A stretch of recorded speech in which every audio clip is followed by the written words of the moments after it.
நாங்கள் விடுதலைக்காக எங்களுடைய கனடிய தமிழ் மக்களின் தாயமைப்பாக உருவாக்கப்பட்ட அமைப்பு அவ்வாறு தாழ்ந்து விட்டதை இட்டு நான் உண்மையில் வேதனை அடைகிறேன்.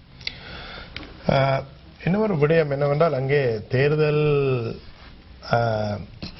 அநீதிகள் நடைபெற்றது என்று பார்க்கின்ற பொழுது அந்த தேர்தல் குழுவினர் சரியாக திட்டமிடாமல் அல்லது போனால் திட்டமிட்டபடி அங்கே முறைகேடுகள் நடக்கின்ற பொழுது அவற்றை தடுக்காமல் விட்டது போன்ற ஒரு பாணி இருந்ததாக பலரும் பேசிக்கொண்டார்கள்.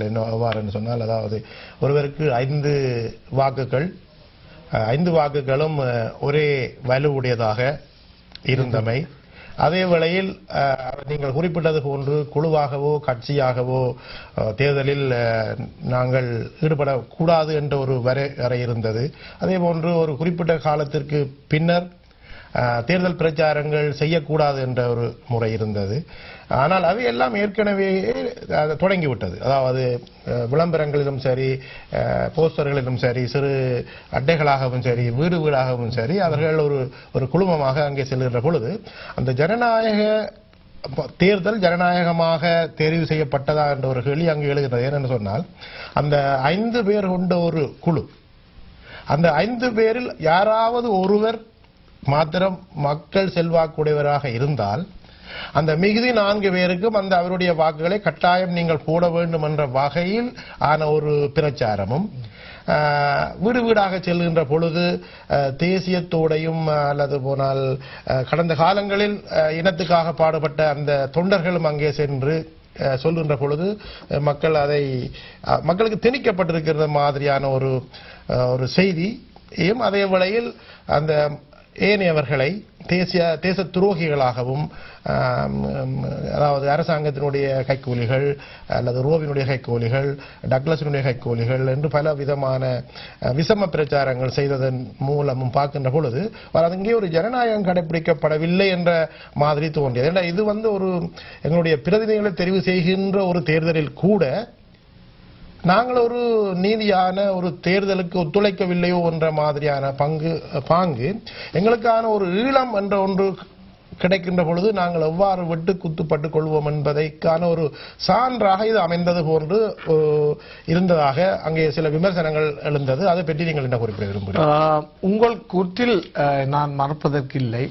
அதை மக்களே இருந்தே நாங்கள் தெரிந்து கொள்ளலாம். வட்டுக்கோட்டை தீர்மானத்துக்கு 48,000 பேர் வாக்களித்ததாக கூறுகின்றார்கள். இந்த மெட்ரோ டொரண்டோவை எடுத்துக்கொண்டால் இதுக்கு இந்த முறை 26,000 பேர் தான் வாக்களித்திருக்கிறார்கள். அதில் ஒரு அளவு ஒரு சிறு வீதாசாரம் 2வது 3வது தரம் சிலரால் போடப்பட்டது. அப்படி பார்க்கும் பொழுது இந்த மக்கள் பெருமளவு இந்த தேர்தலில் பங்கெடுக்கவில்லை என்பது யதார்த்தமான உண்மை. ஏன் இந்த மக்கள், இது ஒரு முக்கியமான தேர்தல், இது தமிழ் மக்களுடைய அடுத்த கட்ட வளர்ச்சிக்கும் புலம்பெயர்ந்த தமிழ் மக்களுடைய பல்வேறு தேவைகளை நிறைவேற்றக்கூடியதுமான ஒரு அமைப்புக்கான தேர்தல் என்பதனை புரிந்து கொண்டு இந்த மக்கள் ஏன் வாக்களிக்க வரவில்லை என்பது ஒரு பெரிய கேள்வி. ஒரு பக்கம் ஸ்ரீலங்கா அரசாங்கத்தின் மிரட்டல், சில ஊடகங்கள் அந்த ஸ்ரீலங்கா அரசாங்கத்திற்கு துணை நின்றது போன்று செயல்பாடுகள், உள்ளிருந்தே பலர் வெட்டுக்குத்துக்கள், இவ்வாறான உங்களுடைய முன்னெடுத்த ஒரு 5 பேர் சேர்ந்த குழுக்களை அமைத்து அதற்கான பரப்புரைகள் செய்யும் பொழுது அதை ஏற்றுக்கொள்ளாத பலர் நமக்கேன் வீண் பம்பு, பேசாமல் இருந்துடுவோம் என்றொரு நிலைப்பாடு. அடுத்தது, பொதுவாக நின்ற வேட்பாளர்களை பற்றி மக்கள் தெரிந்து கொள்வதற்கு அறிந்து கொள்வதற்கு போதிய அளவு காலமின்மை, இவ்வாறான பல விடயங்கள் இருக்கின்றன. இந்த மக்கள் பெருமளவில் பங்கெடுக்காததுக்கு இந்த பங்கெடுப்பு அதிகரித்திருக்குமா இருந்தால் நிச்சயமாக டாக்டர் ஸ்ரீஸ்காந்த், நீண்ட காலமாக புலமையும் திறமையும் மிக்க டாக்டர் ஸ்ரீஸ்காந்த் ராஜா உலகத் தமிழர் பத்திரிகையிலே 20 ஆண்டுகள் தொடர்ந்து உலக வரலாற்றை பற்றி கட்டுரைகளை வரைந்து வந்த சால் திருவிவசாயம் போன்ற பலரும் தெரிவு செய்யப்படுவதற்கு வாய்ப்பு இருந்திருக்கும். எதுவாக இருந்தாலும் கூட ஒரு முதலாவது சபை அமைப்பதற்கு இந்த தேர்தல் நடைபெற்றிருக்கின்றது. இந்த தேர்தல் நடந்து முடிந்த பின்பு வருகின்ற இந்த கருத்துக்களை கொண்டு இப்பொழுது மக்கள் மிக விழிப்பாக இருக்கின்றார்கள். இதனை பற்றி புரிந்து கொண்டிருக்கின்றார்கள். ஒரு வகையில் அது ஆரோக்கியமான சூழலை தான் என்றுதான் பார்க்கின்றேன். அதே வேளையில் அந்த தேர்தல் குழு பற்றிய ஒரு எண்ணப்பாடு அங்கே அதைத்தான் நான் முதலே உங்களிடம் கேட்டிருந்தேன் சொன்னால், அந்த தவறுகள் நீங்கள் குறிப்பிட்டது போன்ற அந்த நீங்களே அந்த மையை அழிக்க முடியாது என்ற மாதிரி சொன்னீர்கள். ஆனால் அந்த மை உடனடியாக அழிக்கக்கூடியதாக இருந்தது. ஆகவே அதாவது தேர்தல் வெல்ல வேணும் என்று நினைக்கக்கூடியவர்கள் அதை பயன்படுத்தி கொண்டார்கள் ஒரு பக்கம். ஆகவே அதில் உங்களுடைய ஒரு தவறு இருக்கிறது. அந்த மை இலகுவாக அழிக்கக்கூடியதாக இருந்தது. இன்னும் ஒரு விடயத்தை பார்க்கின்ற பொழுது அந்த 5 பேராக சேர்ந்து அவர்கள் செயற்படுகின்றார்கள். அதாவது அந்த நேரத்தில் கூட அந்த வாசலில் நின்று அவர்கள் துண்டு பிரசுரங்களை கார்களை மறைத்து கொடுக்க, அதாவது அங்கே வேட்பாளராக நின்றவரிடம் கூட மறைத்து இந்த 5 பேருக்கு சேர்ந்த மாதிரியானவை இருந்து அவற்றை தடுக்கக்கூடிய மாதிரியான ஒரு ஒழுங்கு இந்த தேர்தல் ஆணையத்திலும் இருக்கவில்லை என்பது போல் எனக்கு உண்மையில் நான் முன்பு கூறியது போன்று வேறு எதுவும் தேவையில்லை. நான் வாக்களிக்க செல்வச்சன்னதி அல்ல, ஸ்ரீ மிட்லண்ட் ரோட்டில் உள்ள முருகன் ஆலயத்துக்கு சென்றிருந்தேன். என்னிடமே அந்த வாக்குச்சீட்டு தரப்பட்டது வாசலில் வைத்து. நான் அவர்களை வெளியேறி அந்த பகுதிக்கு வெளியேறும் செல்லுங்கள் என்ற பொழுது அவர்கள் என்னோடு தர்க்கத்தில் ஈடுபட்டார்கள். அப்பொழுது அந்த நிலையத்துக்கு இருக்கின்ற தேர்தல் அதிகாரியா இருக்கின்றவர் நான் தான் அதிகாரி, நீங்கள் உள்ளுக்கு போய் வாக்களியுங்கள் சார் என்று எனக்கு கூறினார்கள். அவருக்கு உடனே அவர் இருந்த பதட்டத்தில் என்னை யார் என்று கூட அடையாளம் காண முடியவில்லை. ஆனால் அந்த இளைஞனோ என் மீது கெட்ட வார்த்தைகளால் என்னை ஏசிக்கொண்டு போனார். நான் அதில் எதையும் கூறவில்லை. நான் அமைதியாக சென்று வாக்களித்த பின்பு வெளியால் வந்த பொழுது அவர்களை காணவில்லை.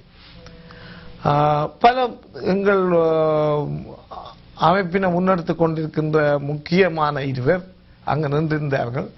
அவர்களை கூப்பிட்டு கதைத்துவிட்டு நான் வந்தேன். இவ்வாறான பல முறைப்பாடுகள் வந்திருக்கின்றன. அவர்கள் எதுவும் பேசவில்லை, சுட்டி காட்டிவிட்டு வந்தேன். இது உண்மையில் நான் முதல் கூறியபடிதான். ஒன்றில் எங்களுக்கு பண நெருக்கடி இருந்தது. இல்லாவிட்டால் நாங்கள் ஒவ்வொரு நிலையத்துக்கும் இன்னும் 2 காவலாளிகளை போட்டு வாசலில் வைத்து மற்றவர்கள் வராமல் செய்திருக்கலாம். இரண்டாவது, நான் இப்படியான முறைகேடு நடக்கக்கூடாது என்பதற்காக ஒரு வாக்கு நிலையத்துக்கு எந்தெந்த போஸ்டர் போட்டுள்ளவர்கள் போடலாம் என்று திட்டம் வைத்திருந்தேன். அதை வேட்பாளர்கள் முதல் கூட்டத்திலே திருச்செல்வம் அவர்கள் அதை எதிர்த்த பொழுது எல்லோரும் பேச அலைந்தார்கள். சரி, வேட்பாளர்களுடைய விருப்பம் அப்படியாக இருக்கட்டும் என்று சொல்லி நான் அதை விட்டுவிட்டேன். எல்லாவற்றுக்கும் மேலாக இந்த ஒழுங்குகளை நாங்கள் மேற்கொள்ளாததற்கு காரணம், இவ்வாறான நடத்தை தேசிய தலைவரால் வழிநடத்தப்பட்டு கட்டியெழுப்பப்பட்ட ஒழுக்கமும் சீலமும் கொண்ட அமைப்பை சார்ந்த நாங்கள், அந்த விடுதலைக்காக பாடுபடுவதற்கான நாங்கள் ஒரு முறைகேடான செயலுக்கு ஒரு பொழுதும் நிற்க மாட்டோம் என்று சொல்லி நான் நம்பினேன். ஏனென்றால் முருகன் கோயிலில் யார் என்னோட தர்க்கம் போட்டாரோ அதே பையன்தான் அன்றிரவு புலிக்கொடியோடு அங்கு வந்திருந்தேன். ஆனபடியாத்தான் நான் அதை சுட்டி காட்டி கூறுகின்றேன்.